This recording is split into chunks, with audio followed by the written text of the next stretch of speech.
कहानी के शुरू में हम 1050 का वक्त देखते हैं, जहाँ कुछ वाइकिंग्स तकरीबन अपने 20 बहरी जहाजों के साथ एक जगह पर जाते हैं। यहाँ आकर उन्होंने बहुत सारे लोगों से लड़ाई की और एक खुफिया जगह जहाँ खजाना सोना चांदी है उसके बारे में पूछा। अब उन लोगों ने इन लुटेरों को उस जगह के बारे में बता तो दिया, साथ ये भी कहा कि उस जगह पर मत जाओ वरना बहुत बुरा होगा। पर इन लुटेरों ने उन लोगों की बात नहीं मानी और उस खुफिया जगह पर चले गए। लेकिन वहाँ इन्हें कोई सोना चांदी खजाना तो नहीं मिला, बस एक वुल्फ यानी भेड़िए का छोटा सा बच्चा मिला। जिसके बाद वो उस भेड़िए को अपने जहाज में साथ ले गए। फिर हम 1000 साल के बाद का वक्त देखते हैं, जहाँ एक छोटे से टाउन में इसी कहानी की मेन कैरेक्टर जिसका नाम थैली था, वो अपनी फैमिली के साथ रहती थी। तभी थैली के पास उसके दोस्त का मैसेज आता है जो उसे अपने साथ पार्टी में चलने का कह रहा था। अब वो अपना बैग लेकर और अपने डैड की नजरों से बचते हुए वहाँ से निकलने लगती है। वो उन्हें सिर्फ ये कहती है कि रात को मैं घर लेट आऊंगी। अब यही पार्टी में एक लड़की जो टाउन के मेयर की बेटी थी, उसे इस बात से जलन हो रही थी कि थैली और उसका दोस्त आपस में इतने करीब हैं,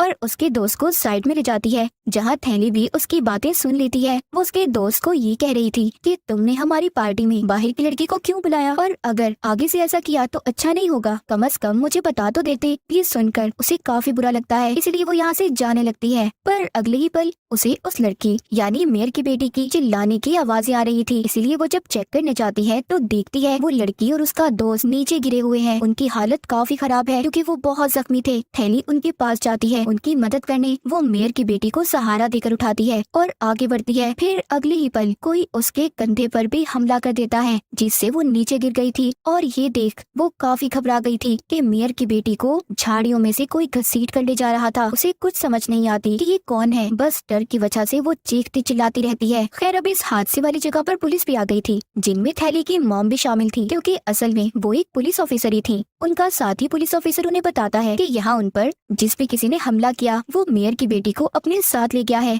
उसका कोई अता पता नहीं। उसके साथ यहाँ एक लड़की भी थी जो और कोई नहीं बल्कि तुम्हारी बेटी है, इसीलिए तुम्हें जाकर उससे इस बारे में पूछना होगा क्योंकि वही तुम्हें बता सकती है। ये सुनकर उसकी मॉम काफी डर गई थी और फौरन अपनी बेटी को संभालने के लिए उसके पास जाती है। उसके कपड़ों पर लगा खून देखकर पूछती है कि क्या हुआ, क्या तुम्हें कहीं चोट लगी है? जिस पर वो कहती है नहीं मॉम, ये मेरा खून नहीं मेयर की बेटी का है जो मेरे ऊपर तब लग गया जब मैं उसे संभाल रही थी, बस हल्की सी चोट लगी है मेरे कंधे पर। फिर तलाशी लेने पर इन्हें वहाँ मेयर की बेटी का फोन मिलता है। साथ ही पेड़ पर थैली की मॉम को एक बड़ा सा नाखून भी मिल जाता है जो किसी खतरनाक जंगली जानवर का लग रहा था। अब कुछ देर के बाद थैली की आँख खुल जाती है जहाँ वो अपने सामने अपनी मॉम को पाती है। वो थैली से पूछ रही थी कि अब बताओ मुझे कल रात तुम्हारे साथ क्या हुआ था। तो अब यहाँ वो धीरे धीरे अपनी मॉम को सारी बात बता देती है। अचानक मेयर की बेटी की चिल्लाने की आवाज आई और जब मैं वहाँ गई तो दोनों ही जख्मी थे, पर मुझे खुद भी समझ नहीं आई कि उन पर हमला किसने किया क्योंकि वहाँ अंधेरा काफी था तो मैं नहीं देख पाई। यहाँ हम एक बड़ी अजीब चीज देखते हैं कि थैली की दोनों आंखों का रंग भी अब बदल गया था, मतलब एक आंख का रंग कोई और दूसरी आंख का रंग कोई और था। खैर इसके बाद पुलिस ऑफिसर उन सारे बच्चों के बयान लेते हैं जो कल रात उस पार्टी में आए थे, पर उन्हें बच्चों से खास जानकारी नहीं मिलती। और तो और मेयर की बेटी की लाश भी उन्हें नहीं मिली थी। रात को थैली की मॉम उस नाखून के बारे में सर्च कर रही थी जो उन्हें जंगल में पेड़ से मिला था, जहाँ वो नाखून भेड़िए के नाखून से मैच हो जाता है। इसीलिए वो कॉल करके अपने साथी पुलिस ऑफिसर को कहती है कि ये नाखून भेड़िए का है। अब अगली सुबह थैली की मॉम के पास पुलिस ऑफिसर की कॉल आती है जो बताता है कि मेयर की बेटी की लाश मिल गई है। और जब ये बात थैली सुनती है तो काफी घबरा गई थी क्योंकि जब से ये हादसा हुआ था उसका खुद पर काबू नहीं था, वो हर वक्त डरी सहमी रहने लगी थी। फिर जब उसकी मॉम मेयर की बेटी की लाश को देखने जाती है तो उसकी हालत काफी खराब थी। जो उसकी लाश को चेक कर रही थी वो बताते हैं कि इसकी लाश को काफी दूर तक घसीटा गया था, साथ ही इसके जिस्म से बहुत सारे मांस के टुकड़े गायब हैं, गले पर भी काफी गहरा कट का निशान है। फिर जब थैली की मॉम बाहर आती है तो वहाँ उस लड़की की मॉम भी थी जो अंदर जाकर उसे देखने की जिद कर रही थी, पर थैली की मॉम उन्हें अंदर जाने नहीं देती क्योंकि उसकी लाश की हालत जाहिर है इतनी खराब थी तो वो नहीं देख पाएंगी। अब थैली दोबारा से हादसे वाली जगह पर जाती है जहाँ पर उसे कुछ अजीब हो रहा था। वो वहाँ उसी लड़की मेयर की बेटी को देखती है, पर असल में ये कोई सच नहीं था, वो बस हेलुसिनेशन कर रही थी, मतलब कि उसे वो चीज नजर आ रही थी जो हकीकत में नहीं थी। उधर पुलिस स्टेशन में एक बूढ़ा आदमी आता है जो थैली की मॉम से मिलता है क्योंकि उसके पास इस केस के लिए जानकारी थी। वो बताता है कि जिसने उस लड़की को मारा है जिसको आप ढूंढ रहे हैं वो कोई आम वुल्फ नहीं बल्कि वेयरवुल्फ है, यानी आधा इंसान और आधा भेड़िया, जो सिर्फ एक खास वक्त में ही भेड़िया बनता है जब पूरे चांद की रात होती है। और वो वेयरवुल्फ इंसान के खून का प्यासा है और ये सिलसिला तब तक चलता रहेगा जब तक कि इस नस्ल के आखिरी वुल्फ को ना मार दिया जाए। वो सबको खत्म कर देगा। ये सुन थैली की मॉम उसे चुप करवा देती है, क्योंकि उनको उसकी बातों पर यकीन नहीं हो रहा था। साथ ही वो ये भी कहती है कि यहाँ एक लड़की की मौत हुई है, वो भी काफी बेरहमी से, और तुम्हें ये पुरानी मनगढ़ंत कहानियाँ सुनाने की पड़ी है। तब वो कहता है कि हाँ, मैं जानता था कि मेरी बातों पर कोई भी यकीन नहीं करेगा। ये कहने के बाद वो जाने लगता है, पर जाते हुए वो थैली की मॉम से कहता है कि जब तुम्हें मेरी बातों पर यकीन आ जाए तो मुझसे मिलने आ जाना। साथ ही वो उन्हें एक सिल्वर गन की गोली देता है। कहता है कि जिसे तुम मारना चाहती हो, यानी वो वेयरवुल्फ, वो सिर्फ इसी गोली से मरेगा, बाकी गोलियां उस पर असर नहीं करेंगी। जाते जाते वो उसके कोट में सिल्वर गोलियों की एक डब्बी पे डाल देता है। ना चाहते हुए भी उसकी एक गोली को थैली की मॉम अपनी जेब में डाल लेती है। अब थैली का वही दोस्त उससे दोबारा मिलता है जिसने उसे पार्टी में बुलाया था। कहता है कि आई एम सो सॉरी, सब मेरी वजह से हुआ है। अगर मैं ही तुम्हें वहाँ ना बुलाता तो तुम इन सब चीजों में ना पड़ती। जो सुनकर थैली उसे समझाती है कि जो कुछ भी हुआ उसमें तुम्हारी कोई गलती नहीं है, बहरहाल वो गलती है। जिसके बाद वो यहाँ से निकल जाती है।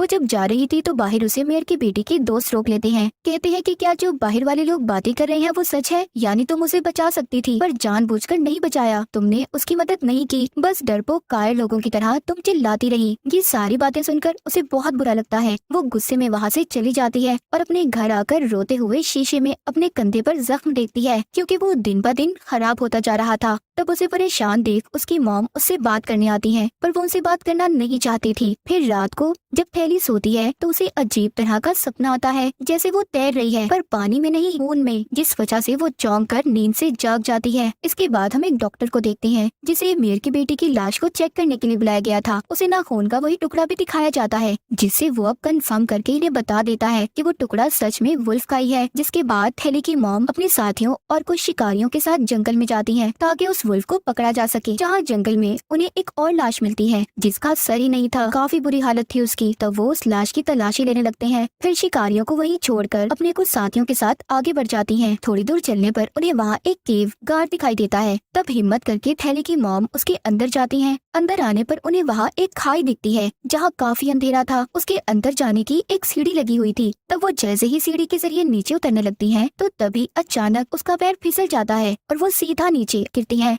उधर जब वो शिकारी लाश के पास थे तो तभी उन्हें कुछ आवाजें आने लगती हैं, जो सुन वो काफी घबरा गए थे और अब वो धीरे धीरे ऊपर देखने लगते हैं जहाँ एक वुल्फ उनकी तरफ ही बढ़ रहा था, जो अगले ही पल उन पर हमला कर देता है और बड़ी बेरहमी से मार देता है। उनकी चीखों की आवाज पुलिस टीम ने भी सुन ली थी और वो जल्दी से थैली की मॉम को ऊपर आने का कहते हैं। तब वो टीम गन्स लेकर वहाँ जाती है उसे मारने, पर कोई फायदा नहीं होता क्योंकि वो वुल्फ ही उन सब पर हमला करके बारी बारी बेरहमी से मार कर खा जाता है और हम बस वहाँ खून ही देख पाते हैं। अब थैली की मॉम जब सीढ़ियों से ऊपर आ रही थी तो तभी वही वुल्फ उनके सामने आकर खड़ा हो जाता है, जिसका साइज काफी बड़ा था, काफी खूनखार लग रहा था। उसे देख थैली की मॉम की हालत खराब हो जाती है और अब जैसे ही वुल्फ उन पर हमला करता है तो वो नीचे जाकर गिरती हैं, जिससे उनकी बाजू पर चोट लग जाती है। अब तभी वुल्फ भी नीचे आ गया था। तब उसे अपने इतने पास देखकर वो लगातार उस पर गोलियां चलाती हैं, पर इन गोलियों का वुल्फ पर कोई असर नहीं हो रहा था। वो तो लगातार आगे बढ़ता जा रहा था। जिस बीच उनकी सारी गोलियां खत्म हो जाती हैं। वो घबरा गई थी और जल्दी से अपनी जेब में हाथ डालती हैं। तब उन्हें वो सिल्वर गोली मिल जाती है जिसे वो वुल्फ पर चला देती हैं और वो वहीं पर ढेर होकर गिर जाता है। फिर अगले सीन में थैली की मॉम की आंख एक हॉस्पिटल में खुलती है। वो बिल्कुल ठीक थी, पर उनका साथी कोमा में जा चुका था और उनकी टीम के बहुत सारे लोग भी मर गए थे।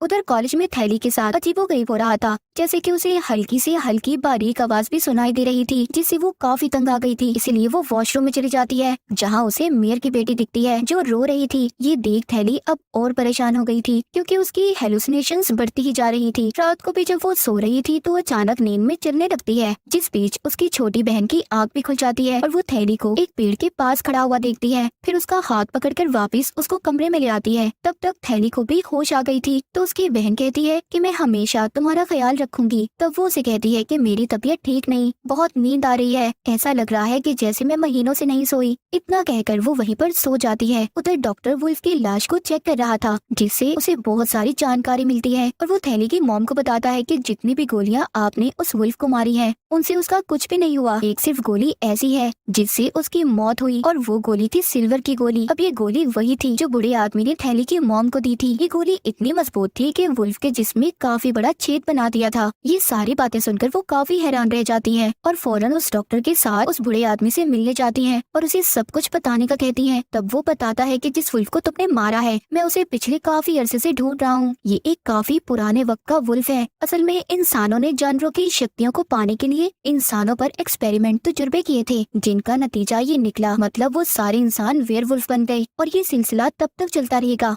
जब तक कि इस नस्ल के आखिरी वुल्फ को ना मार दिया जाए। और उनकी नस्ल ऐसे बढ़ती है कि वो वुल्फ जिसे भी काटता है वो इंसान भी वुल्फ बन जाता है। दूसरी तरफ हम थैली को देखते हैं जो अपने दोस्त के साथ थी, जो उससे कॉलेज के बारे में पूछता है कि तुम्हें उस दिन अचानक क्या हुआ था जब तुम वॉशरूम में चली गई थी। तब वो कहती है कि मुझे खुद नहीं पता कि मेरे साथ क्या हो रहा है। पिछले कुछ वक्त से मैं अपने अंदर काफी अजीब चीजें महसूस कर रही हूँ। अब तभी उसके दोस्त के पास उसके डैड की कॉल आ जाती है। वो फोन सुनने चला जाता है तो थैली अकेली थी, जहाँ उसकी नजर चांद पर पड़ती है जो पूरा चांद था। यानी कि इसी रात इंसान वेयरवुल्फ भेड़िया बनता है और फिर तभी अचानक उसे कुछ होने लगता है। वो अपने जिस्म में अजीब तरह के बदलाव महसूस कर रही थी, जिसके बाद वो भी वुल्फ में बदल जाती है। कुछ देर के बाद जब उसका दोस्त वापस आकर उसे ढूंढता है तो वो उस पर भी हमला कर देती है और जान से मारकर उसे खा जाती है। अगली सुबह जब थैली की आंख खुलती है तो वो खून में लथपथ थी और तो और उसके मुंह में अपने दोस्त की उंगली भी निकलती है। वो फिर आईने में अपनी शक्ल देखकर डर जाती है क्योंकि उसका चेहरा किसी जानवर जैसा था। उसे कुछ समझ नहीं आती कि मेरे साथ क्या हुआ और कल रात मैंने अपने दोस्त के साथ क्या किया। तो इसी बात का पता लगाने के लिए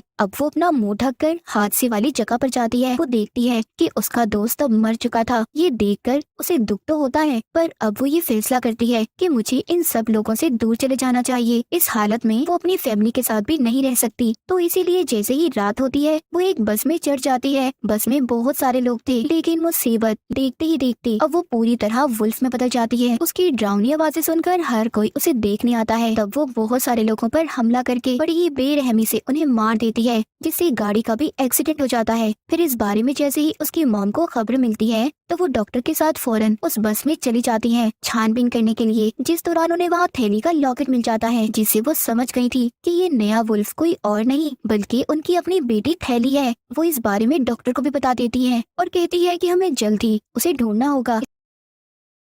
इसके बाद हम थैली के घर का सीन देखते हैं जहाँ उसकी बहन ड्राइंग कर रही थी जो बोल नहीं सकती थी, और तभी उसे महसूस होता है कि जैसे उसके पीछे कोई आ रहा है। जैसे ही जब वो पीछे मुड़ती है तो वहाँ एक वुल्फ था, जिसे देखकर वो बेचारी काफी डर गई थी। वो बोल नहीं सकती थी तो जाहिर है चिल्लाकर मदद के लिए नहीं बुला सकती थी, पर जब वो गौर करती है वुल्फ की आंखों में तो उसे समझ लग गई थी कि मेरी बहन थैली है। वुल्फ यानी थैली भी जब उसकी आंखों में देखती है तो रुक जाती है, पर पीछे से उसके डैड आ गए थे जो उस पर हमला कर देते हैं। फिर वो उसे बिजली के झटके लगाकर अपनी बेटी को लेकर बाहर आ गए थे और जल्दी से गाड़ी में बैठकर यहाँ से निकलने लगते हैं, पर इन सब में उन्हें चोट लग गई थी तो वो ठीक से गाड़ी भी नहीं चला पा रहे थे। वो बेहोश हो जाते हैं, साथ ही उनकी गाड़ी का एक्सीडेंट भी हो गया था। थैली की बहन गाड़ी से निकलकर छुपने के लिए चली जाती है। तब तक वुल्फ भी यहाँ आ गया था। उनका पीछा करते करते इस टाउन के बहुत सारे लोग भी आ गए क्योंकि उन्हें पता चल गया था कि यहाँ एक्सीडेंट हुआ है। वुल्फ यानी थैली उन सबको देख चुकी थी। वो बहुत सारे लोग थे, इसीलिए वो उन पर हमला कर देती है, जिससे लोग डरकर भागने लगते हैं। पर यहाँ उसने बहुत सारे लोगों को मारकर खा लिया था और हर तरफ खून ही खून फैला हुआ था। अब तभी इधर थैली की बहन आ जाती है क्योंकि उसे अपनी बहन को ऐसे देखकर काफी दुख हो रहा था। वो उससे बात करने के लिए उसके पास जाने लगती है। वुल्फ यानी थैली के बिल्कुल सामने खड़ी होकर इशारों से वो कहती है कि मैं हमेशा तुम्हारे साथ रहकर तुम्हारा ख्याल रखूंगी। पर इतनी ही देर में उसकी मॉम और डॉक्टर भी यहाँ पर आ गए थे। मौका देखते ही वो वुल्फ पर तीर का शूट करते हैं, जिससे वो मरती तो नहीं पर जख्मी हो गई थी। और इस चीज का फायदा उठाकर ये लोग एक स्टोर में जाकर छुप जाते हैं और कुछ ही देर में हर तरफ खामोशी हो गई थी। पर तभी अचानक गाड़ी की तेज रोशनी आती है, जिसमें दरअसल वो बूढ़ा आदमी था जो उस वुल्फ को मारने के लिए वो गाड़ी से उस पर हमला करता है। उसे ठोककर वो गाड़ी स्टोर के अंदर घुसा देता है, जिससे उसे खुद को भी काफी चोट लगती है। वो जख्मी होकर वहीं पर गिर गया था और तब तक यहाँ वुल्फ भी आ गई थी जो उसे भी मार देती है और फिर अपनी मॉम पर हमला करती है। वो खुद को बचाने के लिए काफी कोशिश कर रही थी। डॉक्टर भी उसकी मदद नहीं कर पाता क्योंकि वो चीजों के नीचे दबा हुआ था और उसके हाथ में लकड़ी का टुकड़ा लगा हुआ था, जिससे उसे तकलीफ हो रही थी। इस दर्द की वजह से वो अपने पास पड़ा हुआ इंजेक्शन भी नहीं उठा पा रहा था। अब ये सब कुछ थैली की बहन भी देख रही थी, तो हिम्मत करके वो वहीं बाहर आती है और वो इंजेक्शन वेयरवुल्फ यानी थैली को लगा देती है, जिससे वो वहीं गिरकर बेहोश हो गई थी। सीन इधर ही कट हो जाता है। इसके बाद हम थैली की मॉम को देखते हैं, जहाँ वो अपनी बेटी जो वुल्फ बनी हुई थी, बेहोश थी, उसके सामने रो रही थी कि मैंने तुम्हारा ख्याल नहीं रखा। वो उससे माफी मांगती हैं, फिर वो खुद को संभालती हैं और सोचने लगती हैं कि मैं इसे ऐसे भी नहीं छोड़ सकती, ये लोगों के लिए बहुत बड़ा खतरा है और ना ही इसे अपने हाथों से मार सकती हूँ। वो फिर सिल्वर गोली को उठा गन में डालकर उसके पास करती हैं, पर यहाँ हम ये नहीं देख पाती कि उसने अपनी बेटी को मारा था या नहीं। जिसके बाद अगले सीन में वो एक सिल्वर गोली को थैली की तस्वीर के सामने रखती हैं, जिसका मतलब था कि उन्होंने थैली को गोली नहीं मारी थी। ये कहानी इधर ही खत्म हो जाती है।